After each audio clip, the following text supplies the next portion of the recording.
day in my life as a work from home mom. Good day everyone! Ayan, hindi mo na pangangapi ang bubungad sa inyo ngayon. Palibhasa tinamad akong mag-vlog kanina. Pero naisipan ko nang mag-vlog nung umaga na nga para ipaghanda naman si Jeff sa agahan at lunchbox niya. For today's lunchbox ay itong chicken nuggets at yung beef bourguignon na tira kagabi ang inilagay ko sa lunchbox niya. And for his snacks naman itong choco nuts and mango cubes. I just packed his lunchbox at usually ang routine ko talaga bago ako maghanda ng pagkain niya ay pinaplansya ko muna ang uniform niya. Hayaan na siya mag-ayos. Ready na nga rin si Cookie sa pinto kasi nakaka-detect man niya na paalis na ang Kuya Jeff niya at sasama talaga yan. Tinapos ko na nga rin ang aking mga to-do list for today and mas mainam talaga magagawa ko na ang kailangan kong gawin para hindi mag-pile up ang mga gawain ko. Anyway, I took a nap right after that at paggising ko nga, pinakauna kong ginawa ay ang mag-reheat itong ulam kagabi para ito ang gagawin kong brunch. Ayoko rin kasi nasasayang ang pagkain kaya as much as possible, kung okay pa naman ang ulam, kinakain ko talaga yon. I also made some passion fruit tea at marami nga rin na curious kung saan ko nabili to. Sa SNR ko lang ito nabili pero ewan ko kung legit ba yung sa Orange app, but nakita ko rin yun doon. I also had slices of cheese at no rice diet muna ako ngayon. Umalis nga rin pala si Alex para mag-renew ng tourist visa niya, kaya nafe-feel ko ang moment ko ngayon na parang living alone diary ulit at nanonood lang ng series while kumakain. Hay, nakakamiss rin ito pero gusto ko rin naman na nandito ang mga mahal ko sa buhay. Later in the afternoon ay gumayak na kami at umalis ni Alex kasi plano kong bumili ng damit at may ipapadali rin ako, so we went to SMC side which is the most convenient mall na pwede namin puntahan para maiwasan ang traffic.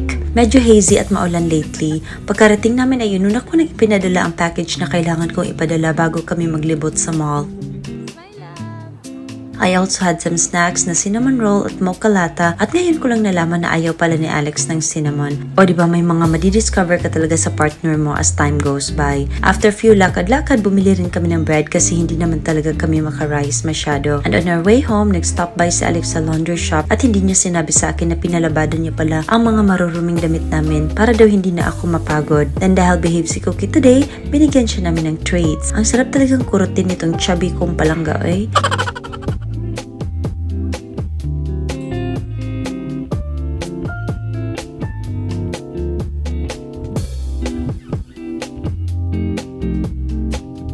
Later ay pumunta na nga ako sa kusina para magluto ng ulam namin ngayong gabi. Naghiwa lang ako ng mga aromatics at gagawa ako ng kinamatisang manok. Damihan na natin ng kamatis para good for the heart ang kakainin natin ngayon.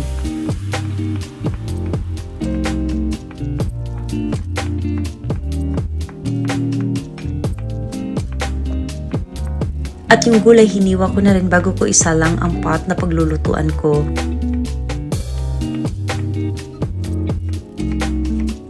So ayun, nagsaute na ako ng aromatics at itong manok. Isa talaga ang kinamatisang manok sa gusto kong soup. Napaka-homey ng ulam na ito at marami pang gulay. Hinayaan ko lang na lumambot ang kamatis bago ko inilagay ang mga gulay. And then tinimplahan na rin ito at hinayaan nang na maluto.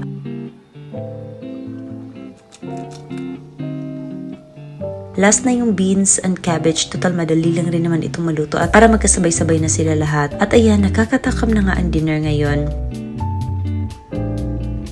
I just plated our dinner and also had some slices of mango to go with it. Kami lang muna ni Jeff ang kumain ngayon at usually fried chicken din talaga ang gustong luto ni Jeff sa manok pero I always remind him na hindi mapili sa pagkain. At ayan, naganado rin naman siyang kumain. The day has ended just like that. Time consuming nga rin ang lumabas sa bahay kaya madalang lang talaga ako lumalabas, especially kapag work week ko. And it's another time for a night skincare routine and that's all for today. Thank you so much for watching. Bye!